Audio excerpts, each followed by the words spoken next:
Hey guys, so it's November 7th and we are on our fourth Art Sound Off vlog.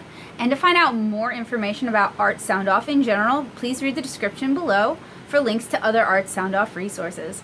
So today I want to start off by talking to you guys about what I'm working on, as I've gotten several things done today already. And then I might transition into talking about deciding whether or not you should apply to produce panels for conventions and shows. So today I finally finished scripting chapter 7 of 7-inch Kara, so I'm quite happy about that. And I've been doing a lot of talking about writing and writing process over on my Twitter. Some of that may have been lost to the sands of time, so I storyfied that for my patrons in case you guys are interested in following along. And I also shared several resources with them as well to help the ones who would like to make comics but have not yet started, go ahead and get started. So I also storyfied a bunch of tweets, and I also tweeted a whole lot about writing this morning. Let's see, what else did I do? I did 3 head studies from Humanae, and that's something that I am doing every day for the month of November.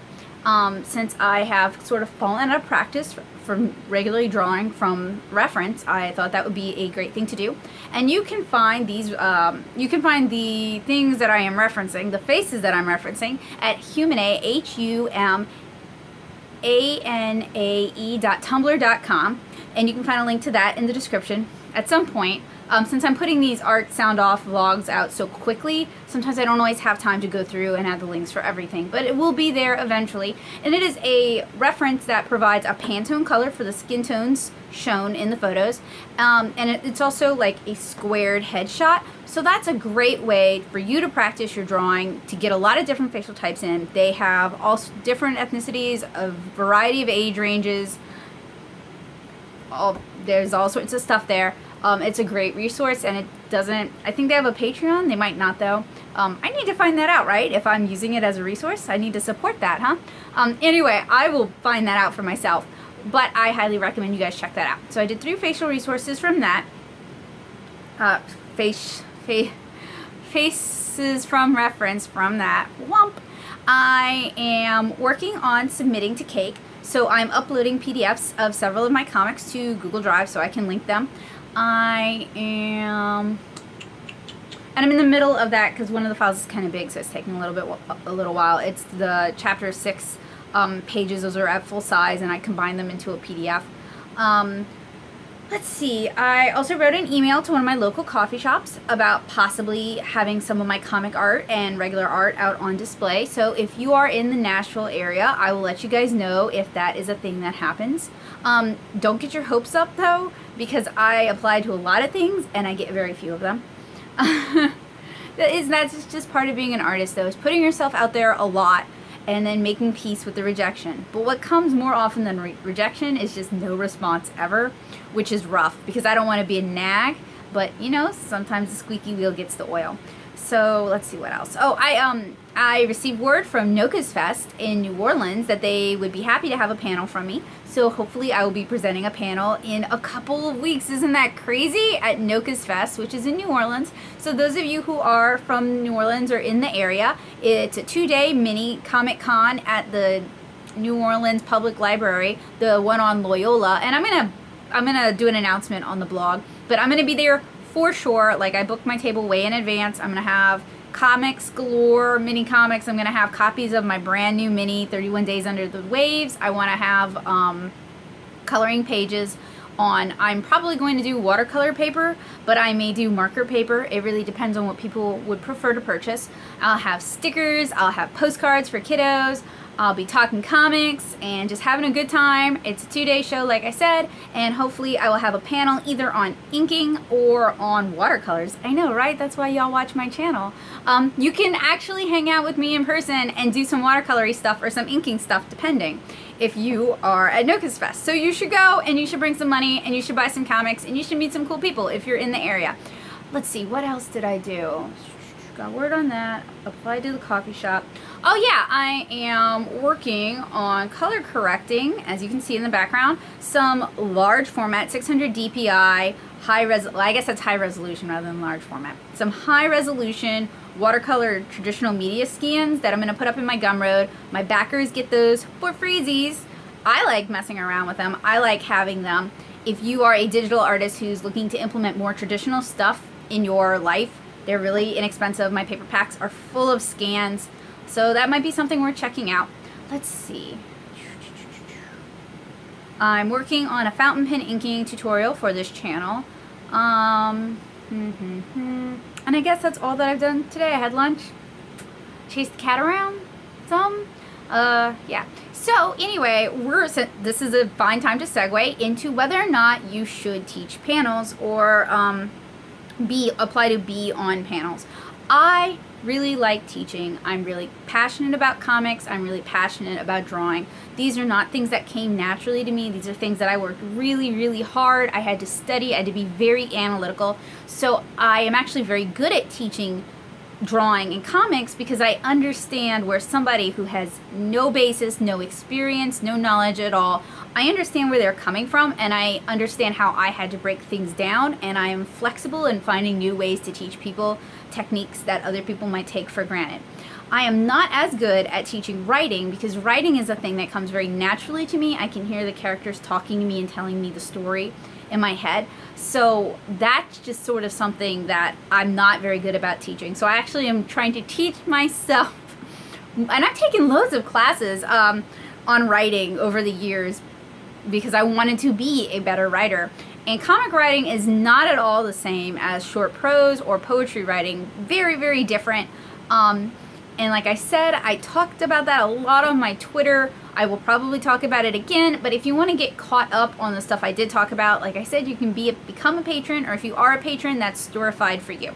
So I enjoy teaching comics, and I like getting other people psyched up about comics, and I like giving the gift of self-belief when I can, because I didn't always have people in my life who were very encouraging of the arts. I'm an intelligent enough woman, I'm not going to brag or anything like that, and all of my teachers, my parents always pushed me to go into an academic career. They wanted me to be a lawyer or a veterinarian or just something not drawing, something not writing, something not comics. They always thought that was like the thing I could do on the side. And for me, it isn't. It's so time consuming for me, and I do so many things, and I put out so much content. None of that would be possible if I was a vet or if I was a lawyer, if I had pursued those things that they had wanted me to pursue. So growing up, those opportunities were not presented to me at all. I was discouraged away from them. Not so much by my parents, but by well-meaning schools and teachers.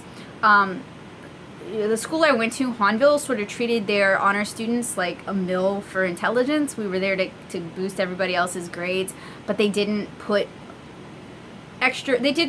non-academic extracurricular activities in front of us very often. We were discouraged from pursuing that sort of stuff.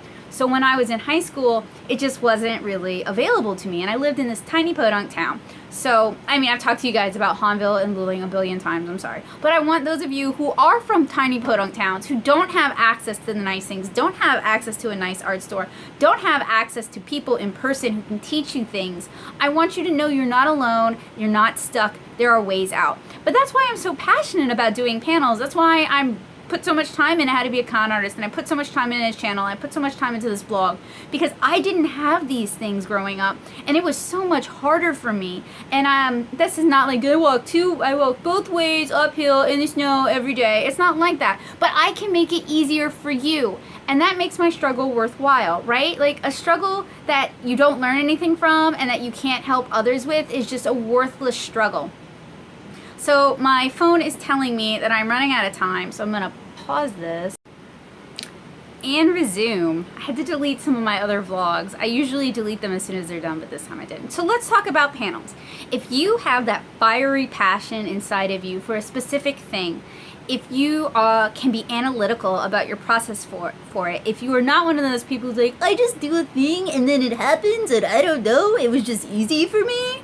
If you're that person, please don't do panels. Please don't do teaching panels, because that is super frustrating if you're in the audience and worthless.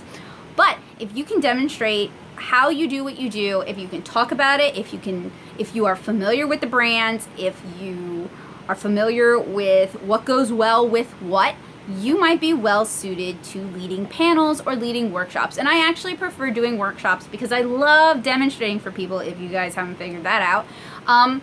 I love demonstrating for people. I love giving them a chance to get involved, to ask me questions so I can demonstrate specific things because I want to help people solve their problems. When I make comics, I want to help people escape crummy situations that they are not currently empowered to escape. And when I make art, I want to help people escape and feel inspired. And when I do tutorials, I want to give you guys wings. So if you feel that way too, leading tutorials, leading panels, leading workshops might be a very excellent choice for you. Next, do you like kids? I know so many people who don't like kids. You know what? That's okay. You are free to not like kids. I love kids. I like teaching. I have taught itty bitty 3-year-olds, which I actually didn't really enjoy because that was kind of sprung on me. I was told I'd be having 10-year-olds. I like all ages as long as I know what I'm getting ahead of time. I have taught elementary art. I have taught middle school art. I have taught high schoolers. I've taught undergrads. I like teaching kids. I am a big kid. I am super immature. So like I enjoy teaching kids. And one of the things I really love about that is like when you show them something, a trick or a technique or a skill, and it clicks for them, you can see that magic. And I come from a family of teachers and educators, so like maybe I got the bug. I don't know. I do not really want to teach full-time art in a public school setting because for reasons.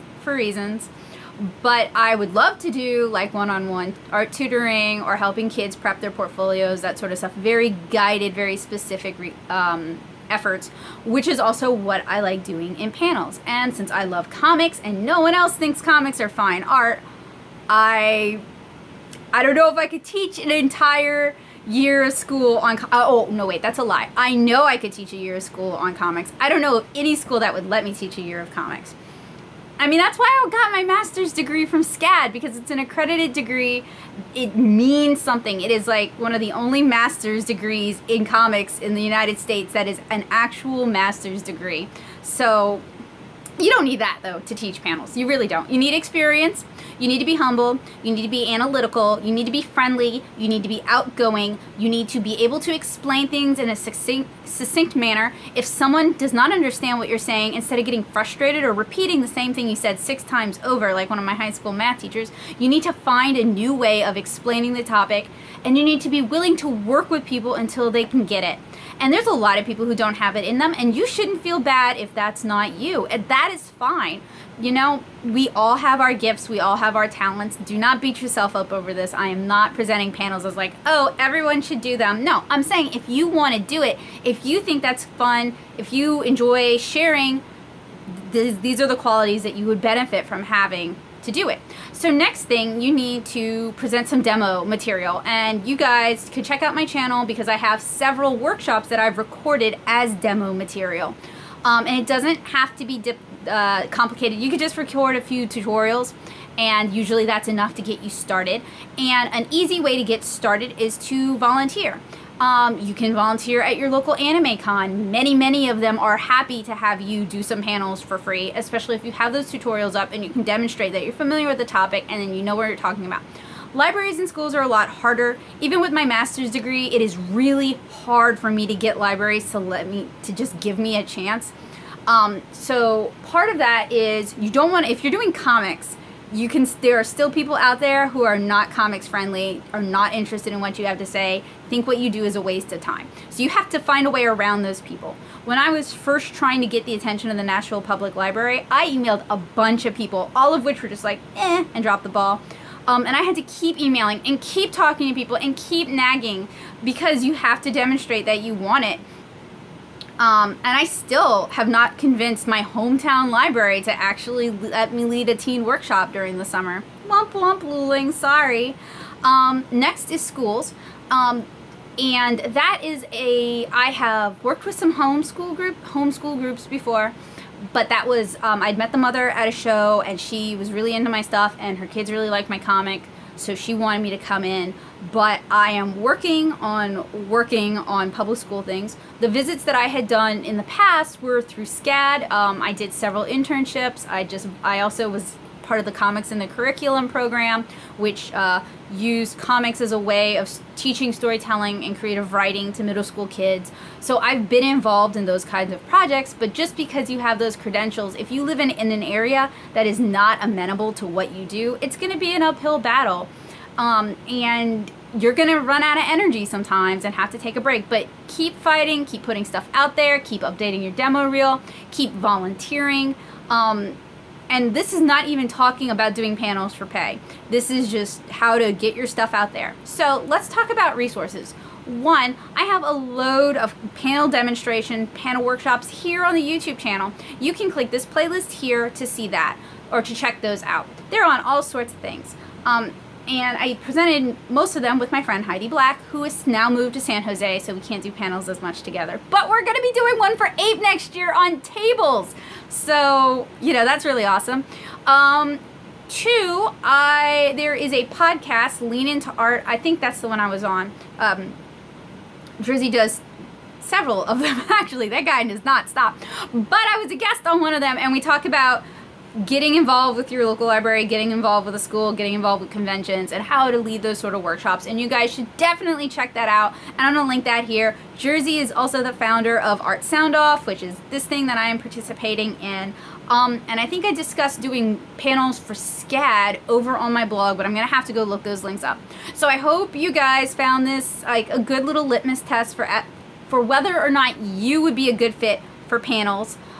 If you have questions or need clarification or need specific examples, don't feel guilty about hitting me up in the comments. Please let me know. I would love to help. Art Sound Off is all about sharing our knowledge and art journaling. So that is what I am doing. Let's see. I think that's about it. Thank you guys so much for hanging out with me in my hot mess of a studio. I will see you guys again tomorrow with another Art Sound Off. Bye!